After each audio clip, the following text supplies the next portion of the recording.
이렇게 함께 찾으셨으면 합독하도록 하겠습니다. 시작. 너희는 세상의 빛이라. 산 위에 있는 동네가 숨기지 못할 것이요. 오늘 산 위에 있는 동네 이런 제목으로 말씀 진행하겠습니다. 저번 주에 저희들이 예수님의 비유 말씀 중에 너희들은 어떤 존재냐, 어떻게 하나님께 영광을 돌려야 되느냐, 하나님 뜻이 그 나라와 그 의가 무엇이냐, 우리의 많은 의문점들을 예수님은 두 가지를 예를 들어서 설명해 주셨습니다. 너희들이 세상의 소금이요, 너희들이 세상의 빛이다. 그런데 우리는 지금까지 이 본 말씀을 우리의 입장에서들 많이 해석을 했습니다. 그 소금은 맛을 잃으면 안 되니 우리가 소금 맛을 잘 간직하고 신앙생활을 하자 등등 여러 가지로 오늘 이 본문 말씀을 우리가 해석하지만, 예수님께서는 이 유대인들에게, 마태복음은 유대인들에게 하나님의 말씀을 잘 이해하고 그들은 성경 말씀을 많은 연구를 하는 유대인들에게 이 말씀을 주셨다는 겁니다. 이 말씀은 민수기 5장에 보시면 아론의 축도가 나옵니다. 하나님께서 제사장들에게 직무를 주시면서 너희들 이렇게 기도하라.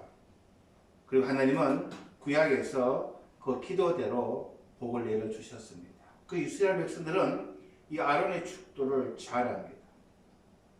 그 보면 하나님께서 너희들을 지켜주시고 하나님이 그 얼굴을 향하여 너희들에게 빛을 비춰주시기를 원하노라 라고 하는 아론의 축도가 있습니다. 거기서 지켜주신다고 하는 말이 샤마르라고 했는데, 유대인들은 이 소금이라 그러면 하나님이 우리를 지켜주셨구나라는 것을 대번에 알아버립니다. 광야 생활에서 하나님이 지키심을 가장 만질 수 있는 것이 소금이었습니다. 그 뜨거운 곳에서 음식이 상하지 않도록 보존하는 데는 이 샤마르라고 하는, 지킨다고 하는 것은 이 멜라크라고 하는 이 소금을 그들은 대번에 알아버렸습니다. 그리고 하나님께서 빛을 비추사, 이 오르라고 하는 단어는 구약에서 또 눈으로 보는 선명한 하나님의 인도하심, 빛. 근데 빛이라고 하는 것은 비추어 준다고, 밝게 한다고 하는 의미뿐만 아니라 깊은 영적 의미가 있습니다. 새로운 인생을 일으켜 세우는, 그리고 절망에 빠졌던, 절망의 문턱에 섰던 사람을 희망의 문으로 인도하는 그러한 것이 이 빛을 비추다라고 하는 의미가 있었다라고 이야기하겠습니다. 그것은 구약에서 우리가 잘 아는 구름 기둥과 불 기둥으로 하나님 이스라엘 백성을 하나님의 땅으로 인도하셨던 사건을 말했습니다. 그래서 이스라엘 백성들은 이 소금과 빛이라고 하면 구약의 그 소금과 그 빛, 구름 기둥, 불 기둥으로 하나님이 인도하셨고 하나님이 지켜주실 거야라는 것을 그들은 대번에 알은 겁니다. 그런데 문제는 그게 입술로만 된 거예요. 구약 신명기에도 하나님의 소금처럼, 하나님이 너희들에게 준 빛처럼 너희들이 그런 사명을 감당하라고 신명기에도 하나님은 1년에 3년에 한 번씩 40분의 1을 모아 가난한 자, 기업이 없는 레위인들, 고아들, 가부들을 배불리 먹이고 나눠주라고 했는데 지키지 않은 거예요. 그래서 저희들은 저번 주 이 말씀을 통해서 예수님께서는 종교 지도자들인 제사장이나 레위인들은 입만 열면 하나님 너를 지켜주시기를 원하시고 하나님의 얼굴을 향하여 너에게 비춰주시기를 원하노라라고 축복 기도를 하면서도 그것이 하나님의 뜻이 아니었음을 예수님은 지적하며 선한 사마리아인의 비유로 말씀하셨습니다. 하나님 잘 알고 한다고 하는, 하나님이 지켜줌을 받고 하나님의 빛주심을 받았다고 하는 종교 지도자들이, 그들이 세상의 빛과 소금의 삶을 감당하지 못하고 정말 의외의 인물인 이방인인 사마리아인이 그 강도 맞아 반 죽은 그 강도 맞은 사람에게 있어서는 소금이요 빛의 역할을 했었음을 말씀을 나눴습니다. 그리고 2절에는 이 빛은, 이 소금은 녹아내려 없어질 때만이 가치가 있는 것이다. 그렇게 말씀을 나눴습니다. 그 산 여인이 귀한 나드 향을 깨서 예수의 장례를 준비한 사건을 통해서 제자들은 분개를 하죠. 아니 왜 그리 귀한 것을 쓸데없이 땅에 버리느냐라고 분개했지만 예수님은 칭찬하셨습니다. 그것이 복음이다. 귀한 가치인 이 세상과 무엇과도 바꿀 수 없는 하나님의 독생자인 내가 이 세상에 태어나서 성육신하셔서 자기 자신의 모든 것을 사람들은 그것을 분개했죠. 땅에 밖에 버려 밟았습니다. 십자가에 걸어 그를 죽여버렸습니다. 그러나 예수님은 십자가에서 땀을 흘리시고 온 피를 다 흘리시며 녹아내리시는 사건을 통하여 세상을 살리고 맛을 내고 그것을 이해한 여인이 그의 귀한 향유를 예수께 부은 사건을 통하여 복음이 전파되는 곳곳마다 이 여인이 행한 것을 함께 전하라 그랬습니다. 복음이란 그런 것이죠. 나는 소금이니 내 짠맛을 잃어버리면 안 되니 내가 죽을 때까지 이 짠맛을 지키다가 죽어야지 하다 보면 진정한 가치가 예수님 말씀과는 좀 정반대되는 그런 해석을 할 수 있음을 말씀 나눴습니다. 오늘 계속해서 너희들은 이 세상의 소금인데, 그리고 예수님께서는 14절 너희는 세상의 빛이라 산 위에 있는 동네가 숨겨지지 못할 것이요 라고 말씀을 나눕니다. 많은 사람들이 내가 이 세상에 이 땅의 소금이요 세상의 빛이다 그러면 굉장히 충격을 받습니다. 이게 무슨 의미냐. 그래서 그 다음 말씀은 우리가 잘 읽지 않습니다. 산 위에 있는 동네가 숨겨지지 못할 것이요. 이 말씀 눈에 잘 안 들어와요. 앞에 말씀이 나는 세상의 빛이니 이게 심각하거든요. 그래서 이 산 위에 있는 동네가 뭐냐. 그래서 한때는 모든 교회는 산 위에다 지었습니다. 높은 곳에 잘 보여야 됩니다.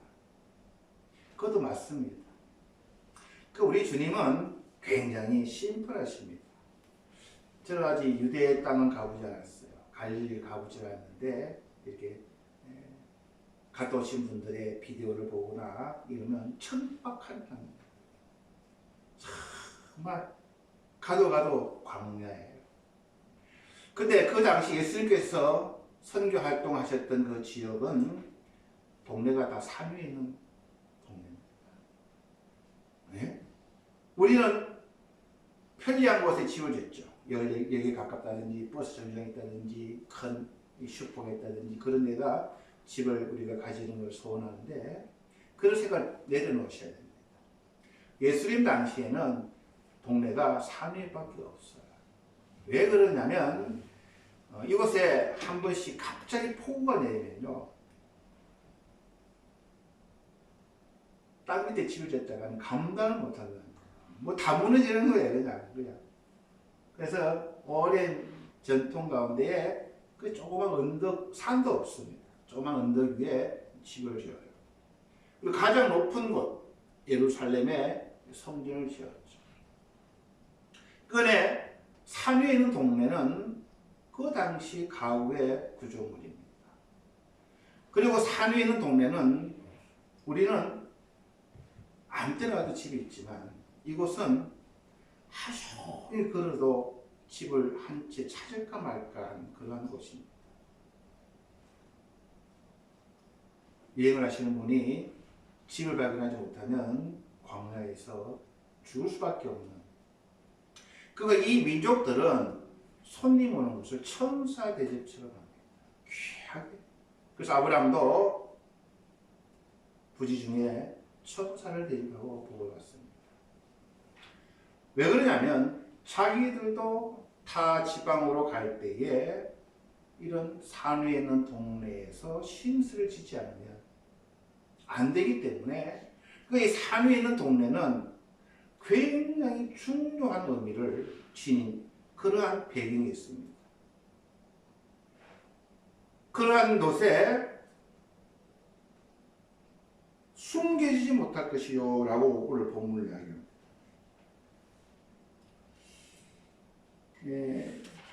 이 원어를 찾아보면요 이렇게 되어 있습니다. No dynamite 산 동네 원어 순서는 이 디나마이스라는 동네는 뭐 말씀 여러분 잘 아실 겁니다. 다 좋아합니다. 너희들이 성령을 받으면 권능을 받고 이 권능이 디나마이스. 그래서 할 수 있다라고 표현하는데 원어는 할 수 없다 산 위의 동네 숨겨지다 그 숨겨질 수 없다라는 예수님이 강조를 합니다. 저는 이 본문을 보면서 예수님께서 왜 이 디나마이스 이 권능, 권세 그러니까 이 하나님의 제자들이 이 말씀 듣는 사람들이 숨으려고 한다는 거예요. 쉽게 말씀드리면 누가 이 예수님을 쫓아갑니까? 권세자들의 돈 많은 사람들이 아니에요. 이 갈릴리는 오랜 역사 가운데에 이 외부의 세력이 꼭 통과하는 길이 굽니다. 그러니까 많이 맞는 동네예요. 예루살렘을 침략하기 위해서는 이 삼위는 동네를 통해서 약탈당하고 무시당하고 그러한 가난한 사람들이 오늘 예수님을 쫓아서 산상 설교를 듣는 그런 분들입니다. 충격적인 설교를 듣습니다. 아, 우리가 시요요, 우리가 빛이요. 근데 예수님은 너희들은 숨겨져서는 안 된다고 이야기합니다. 우리 예수 믿으면서 숨기고 싶은 사람이 참 많습니다. 예수 믿는 건 좋은데 그렇게 뭐 드러내고 그렇게 믿을 필요가 없어요. 조용히 예수만 믿으면 되지. 그 예수 믿는다고 하면요 손해를 많이 봅니다. 예수 믿으면서 손해 안 보신 분은 아무도 없으실 거예요.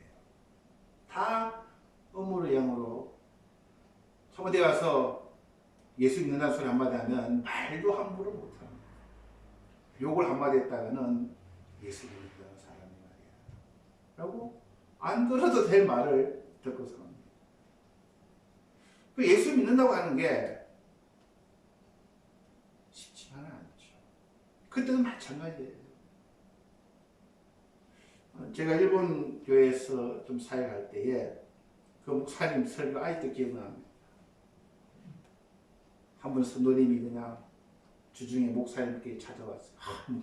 목사님, 기가 막힌 일을 내가 켜놓았다고. 목사님 무슨 일이지? 내 직장에 10년 이상 같이 근무하는 내 동료가 옆에 있는데 이 사람이 교회에 등분합니다 라고 이야기를 했대요. 근데 둘이서 10년 동안 같은 일을 하는 직장인인데 교회 나가는 소리 한마디도 안 했다.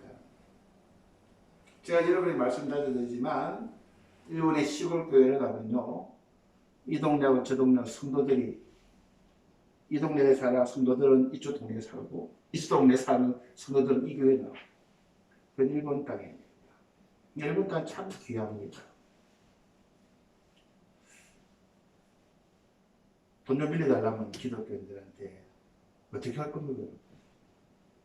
없다 하면 없다고 그냥. 근데 왜 교회가 성공하냐고 참 난처한 일이 많아요. 그러니까 오늘 이 성도들이 예수의 말씀을 듣고 충격을 받는 거예요. 너희들은 소금이야. 너희들 맛을 다 내주고 버림받고 사람들 밟혀. 너희들은 빛이야.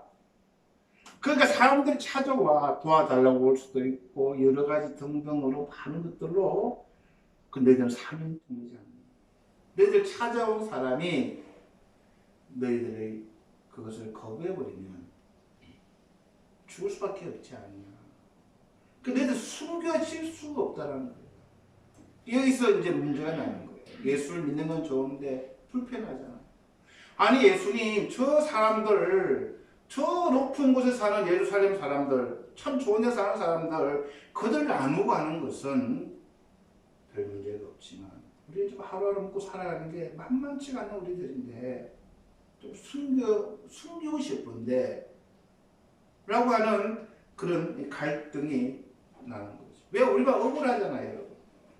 아 예수 믿는 게 얼마나 좋은데 근데 우리는 이 세상 살면서 억울한 걸 참 많이 당하잖아요. 누구한테 말도 못하고 잘 주다가도 한 번 잘못해주면은 온 욕은 다 바가지에 들고 써야 되고 너무나 억울할 때가 많아요. 정말 힘들면서도 우리는 절약하고 해서 도와줬는데 좋은 소리 안 하는 사람도 꽤 많아요. 억울하잖아요. 그래서 시편 37편을 보면요 다윗왕이 우리 마음을 너무너무 잘 아시는 것 같아요. 시편 37편 오늘 저희들 교독을 나눴습니다만 악을 행하는 자들 때문에 불평하지 말며 불의를 행하는 자들을 시기하지 말지어다. 이 악을 행하는 자들은 하나님 멀리한 자들이에요. 구약에서 악을 행한다고 하는 말은 하나님 멀리한 자들.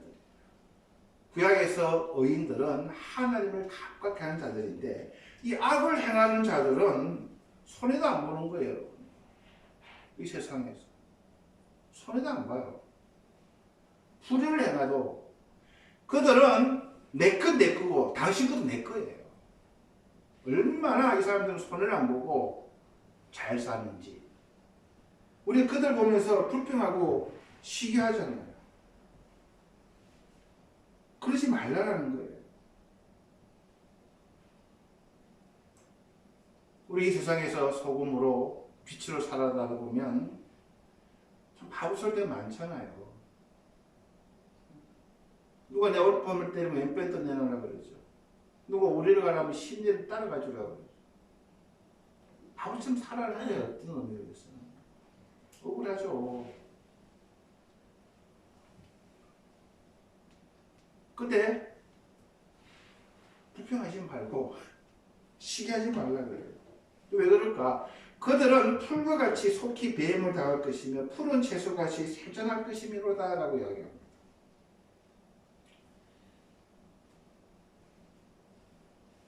그들은 잘 되는 것처럼 보이고 너희들 손해보는 것처럼 보이지만 안 그렇다는 거예요. 그들 풀과 같이 속히 뱀을 당할 것이며 세전할 것인데 여러분 악한 사람들이 빨리 죽나요? 악한 사람은 더 오래 살아요. 돈 있고 권리 있는 사람들은 1년에 몇 번씩 건강검사하고 좋은 건 좋은 거 다 먹고 오래오래 장수하다가 무병장수하다가 죽어. 그래서 이 본문을 왜 그렇게 읽어버리면 안 되는 거예요. 우리는 하나님의 관점을 읽어야 돼요. 그들이 이 세상 땅에서 100년, 120년 정말 떵떵으로 살아봤자 하나님 보시기에는 산 순간이라는 거예요. 그들은 살 거고 그러나 너희들은 이 세상에서 고생하다가 몸도 약해지고 정말 어떨 때는 병원비도 없어서 하나님이 부르실 때도 있지만 그러나 하나님의 관점에서 너희들은 영원히 산다는 거예요. 신앙은 우리가 하나님의 관점으로 자꾸 보는 연습을 하지 않으면 오해되는 게 너무너무 많습니다. 우리의 관점에 보면 악한 사람들이 오래오래 잘 사는 것 같이 보이잖아요. 그들은 악을 밥 먹듯이 행해도 잘 사잖아요. 그러나 조금 실수만 해도 조금 마음에 그냥 막아 끼어서 실패하면 그냥 잘못됐다고 재판 걸고 하는 이런 부주의한 세상에 주님 우리들 보고 시옷처럼 빛처럼 살아라 그래요. 그러니까 그 듣는 제자들이 불편하지 않냐고. 그걸 아시는 주님은 너희들 마음을 알겠지만 너희들 숨길 수가 없다는 거예요. 숨겨질 수가 없다는 거예요. 그게 왜 그러냐? 그 3절부터입니다. 여호와를 의뢰하고 선을 행하라는 거예요. 여호와를 의뢰하는 것은 신앙이요, 선을 행하는 것은 삶이라고 제가 계속 말씀을 드립니다. 하나님을 의뢰하고 선을 행하라. 계속 구약에서부터 크리스찬은, 믿음의 사람들은 선을 행하는데 그 선을 행하는 게 뭐냐? 소금이 되는 거라는 거예요. 빛이 되는 거예요. 너희들도 절망의 문턱에서, 죽음의 문턱에서 그님 받지 않았느냐? 영혼을 주장하시고 하나님 나라를 너희들이 깨달았다면 너희들이 주는 게 복이요, 주는 게 승리하는 것이요. 지금 당장 그들의 인간적인 눈을 보면 그게 손해요, 바보 같은 짓이요, 어리석은 짓이요, 정말로 배알 꼴리는 그런 짓으로 보일 수도 하나님을 바라보면 저것도 별거 아니구나. 언젠가는 지금 떵떵거리게 살아도 채전할 그런 불에 지나지 않는 존재. 우리는 너희들이 그래 볼지어도 너희들은 모르지만 우리는 영생을 가진 하나님의 거룩한 백성이라는 것을. 그래서 우리 신앙생활 계속 그걸 확인하는 거예요. 내가 갈 본향을 확인하는 거예요. 내가 영원히 살아갈 나의 모습을 그려보는 거예요. 그래서 이 땅에 살아가면서 선을 행하는 거예요. 바보 소리를 들으면서, 어리석다는 소리를 들으면서, 남에게 무시당하는 소리를 들으면서 그렇게 우리는 선을 행하며 살아갈 수밖에 없는 존재라는 거예요. 예수님 그렇게 사셨기 때문에. 여기서 우리가 신앙을 보는 관점을 정해놓지 않으면요, 자꾸 세상 관점을 보면요, 우리는 매일매일 불평과 원망과 질투와 시기 속에 한 발짝도 못 나갑니다. 세상 사람 보세요. 여러분 잘 살아요. 교회 안 나오는데 너무너무 잘 살아요. 너무너무 기쁘게 살아요. 왜 우리 그렇게 못 살까요? 우리는 산이 있는 동네이기 때문에. 우리가 서로서로, 제가 저번주도 말씀을 드렸죠. 큰일 하려 가지 말자. 내 가정에서부터 내가 배려하고 내가 당신 지켜줄게. 남편도 부인도 남편에게 이러고 걱정하지 마세요. 내가 당신을 꼭 지켜드릴게. 그렇게 교회가, 그러면 기쁨이 나오는 거예요. 자신감이 있는 거예요. 여호와를 기뻐하라 그랬어요. 여호와를 주시는 걸 기뻐하는 게 아니라 여호와 그분만으로 기뻐하는 거예요. 이걸 다른 번역을 찾아보니까요, 표제 세 번이 이렇게 나와 있습니다. 기쁨은 오직 주님에게 있으면 찾아라.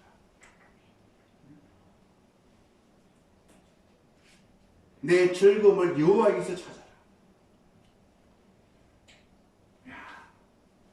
그게 여호와를 기뻐하는 거예요. 우리는 기뻐하는 걸 어디서 찾아요? 주님이 나를 지켜주시고, 나를 빛에 비춰주시고, 나를 은혜를 주시고, 그게 받았다는 거예요. 우리는. 그 예수님 오셨을 때 얼마나 마음이 아프셨을까. 그렇게 너희들을 지켜주고 너희들을 그렇게 빛을 인도했는데 아직까지도 어린애 같은 믿음으로 말만 칼사이 하면서 진정으로 강도 맞아 죽게 된 자들에게는 모르고 피해가는 그러한 종교자들을 보고 주님이 내가 책망하셨어요. 너희들은 산의 동네라는 거예요. 일본 땅에서 광야죠. 광야도 일본 땅은 함정이 여기저기 있는 그런 땅입니다. 척박한 땅입니다. 한 발만 실족해도 얼마나 이 문화가 그렇습니까? 그런데 저는 이 말씀을 준비하면서 산에 있는 동네에 여러분 하루 한번 산에 있는 동네에 너무 아름답더라. 가메들도 있고 생목들도 있고, 지금 도덴입니까? 스미요시 등등 가사의 빛이라는 거예요. 그게 산의 동네라는 거예요. 어떤 분은 이 산의 동네를 예루살렘으로 봅니다. 구약에서는 빛을 발하는 곳은 한국뿐이었습니다. 예루살렘 성전 안에 촛불이 있었죠. 7 촛대가 있었어요. 그래서 종교 지도자들이 성전으로 사람들을 모았습니다. 그래서 빛을 받으려면 다 성전으로 갔습니다. 예수님은 여기서 획기적인 사건을 일으키십니다. 이제는 성전이 중심이 아닌 성도 중심입니다. 여러분 한 분 한 분이 성전, 빛을 발하는 그것이 성도라는 겁니다. 산에 있는 동네 우리는 숨기고 싶어요. 불편하니까. 그러니까 그럴 수 없다는 거예요. 왜? 산의 동네 우리 한 사람 한 사람을 찾아가는 자가 우리들이 그들을 받아들이지 못하고 우리들 그들을 거부했을 때 그들을 죽일 수밖에 없다고 하는 사실입니다. 비록 일본 땅에서 우리는 적은 무리입니다. 여러 가지 손해도 감수해야 되고 어떤 의미는 더욱 큰 불편을 감내해야 되는 그런 척박한 땅에 삽니다. 저는 일본 예배 때 이런 말씀을 나눴습니다. 우리 서로가 미워하고 지켜주지 않으면 우리는 자멸할 수밖에 없습니다. 우리는 가족입니다. 가족이 좀 실수도 하고 가족이 좀 말도 안 듣고 가족이 나를 힘들게 해도 우리는 가족이라는 걸 잊어버리지 말아야 됩니다. 우리가 서로 힘을 합하고 서로 배려하고 도와주고 예수님은 그렇게 선교를 시작하신 거예요. 그 작은 산에 있는 동네 정말로 약하지만 그들 작은 교회들이 그들이 서로 기도하고 도와주고 협력하며 선을 이루며 그래서 저는 우리 교회 안만이라도 이러한 기쁨이 넘치는 교회예요. 서로 소금이 되고 서로 빛이 되어 하나님 나라를 이루어가는 그런 공동체를 만들어보지 않으시겠느냐라고 제가 오늘 일본 예배 때 설교했습니다. 그러니까 교회에서 싸운다는 것, 교회에서 서로 시기하고 미워한다는 것, 말씀을 잘못 읽는 거예요. 우리 한 사람 한 사람은 정말로 귀한 존재들이기 때문에 저는 우리 성도님들이 너무너무 귀하고 고맙고 정말로 위대한 분들이다라고 생각합니다. 우리는 당장 그렇게 안 볼 수가 있어요. 그러나 하나님이 위에서 보실 때 얼마나 우리들을 사랑하시고 우리들이 아름다운 그런 하나님의 자녀들이 되어서 서로 섬기며 서로 빛과 소금으로 서로 녹아내리고 서로 막걸리하게 하고 절망에 빠진 자들이 희망의 자리로 옮긴 것처럼 서로서로 은을 나누는 여러분 가정이 그렇게 되고 교회가 그렇게 되면요 우리는 감당할 줄 아무도 없다고 저는 봅니다. 그게 교회인 거예요. 근데 교회가 은혜 쓸지 못하고 교회가 말이 많고 교회가 서로 숨기 바쁘다면 그 세상에서 우리가 그렇게 살 수 있지만 교회 안에서만큼은 우리가 서로 하나님의 말씀대로 빛과 소금의 사명을 잘 감당하고 그래서 오늘 우리 집사님 기도하신 것처럼 기쁨이 넘치는 여호와를 인하여 우리가 기쁨이 넘치는 그런 교회를 함께 만들어 나기를 소원합니다. 자, 우리 기도하시겠습니다. 주님, 우리는 이 땅의 소금이요 세상의 빛입니다. 그리고 우리는 산 위에 있는 동네라고 주님은 우리들을 정의를 내려주셨습니다. 숨겨지지 못할 것이다. 우리가 다시 한번 여호와만으로 기쁨을 우리가 구하고 그 안에서 즐거움을 찾아내는 그러한 하나님의 거룩한 종들이 되어 주님이 원하시는 교회, 우리를 통하여 드러나기를 원하시는 그 주님 말씀에 순종하여 일본 땅에서 비록 적은 빛이나 하나님이 빛을 반사하고 우리를 찾아온 귀한 영혼들을 저희 하나님의 거룩한 백성들로 인도하는 데 부족함이 없도록 주님 저희 한 사람 한 사람들을 축복하여 주시옵소서. 주님께 모든 것을 맡기고 우리를 구원하신 예수님 이름으로 기도드렸사옵나이다. 아멘.